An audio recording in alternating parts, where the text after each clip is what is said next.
Chapter 2. Strange Meeting. I was still deciding which direction to take when I heard a voice from behind me. "Who are you? What do you want?" I turned. "Who are you?" she asked again. The old lady who stood before me was no bigger than I was. She scrutinised me from under the shadow of her dripping straw hat. She had piercing dark eyes that I did not want to look into. "I didn't think it would rain," she said, her voice gentler. "Lost, are you?" I said nothing. She had a dog on a leash at her side, a big dog. There was an ominous growl in his throat, and his hackles were all up along his back. She smiled. "The dog says you're on private property," she went on, pointing her stick at me accusingly. She edged aside my raincoat with the end of her stick. "Run away from that school, did you? Well, if it's anything like it used to be, I can't say I blame you. But we can't just stand here in the rain, can we? You'd better come inside. We'll give him some tea, shall we, Jack? Don't you worry about Jack. He's all bark, no bite." Looking at Jack, I found that hard to believe. I don't know why, but I never for one moment thought of running off. I often wondered later why I went with her so readily.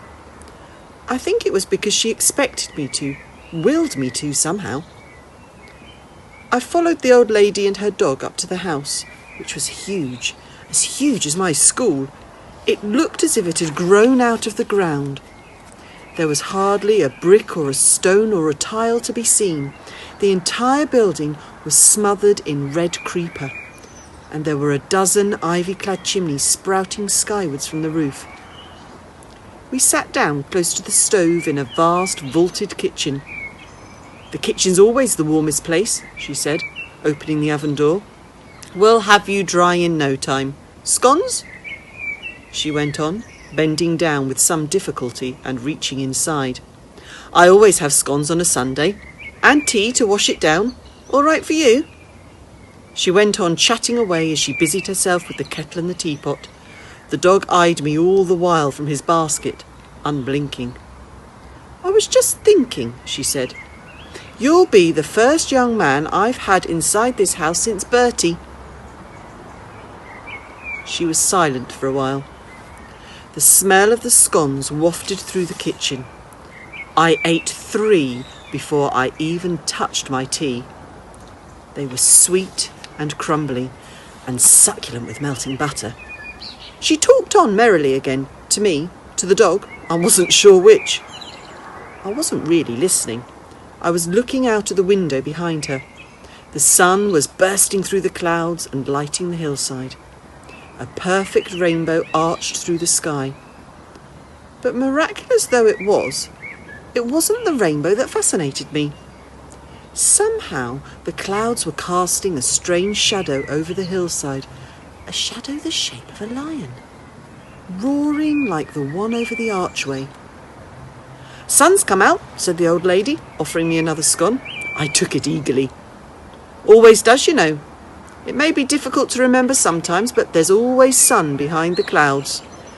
And the clouds do go in the end, honestly." She watched me eat, a smile on her face that warmed me to the bone. "Don't think I want you to go, because I don't. Nice to see a boy eat so well. Nice to have the company. But all the same, I'd better get you back to school after you'd had your tea, hadn't I? You'll only be in trouble otherwise. Mustn't run off, you know. You've got to stick it out, see things through, do what's got to be done, no matter what." She was looking out of the window as she spoke. "My Bertie taught me that, bless him. Or maybe I taught him. I can't remember now." And she went on talking and talking, but my mind was elsewhere again. The lion on the hillside was still there, but now he was blue and shimmering in the sunlight. It was as if he were breathing, as if he were alive. It wasn't a shadow anymore. No shadow is blue. "No, you're not seeing things," the old lady whispered. "It's not magic. He's real enough. He's our lion, Bertie's and mine. He's our butterfly lion. What do you mean? I asked. She looked at me long and hard. I'll tell you if you like, she said. Would you like to know? Would you really like to know? I nodded. Have another scone first and another cup of tea. Then I'll take you to Africa, where our lion came from, where my Bertie came from too. Bit of a story, I can tell you. You ever been to Africa?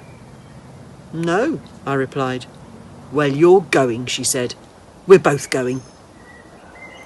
Suddenly I wasn't hungry anymore. All I wanted now was to hear the story. She sat back in her chair, gazing out of the window. She told it slowly, thinking before each sentence, and all the while she never took her eyes off the butterfly lion, and neither did I.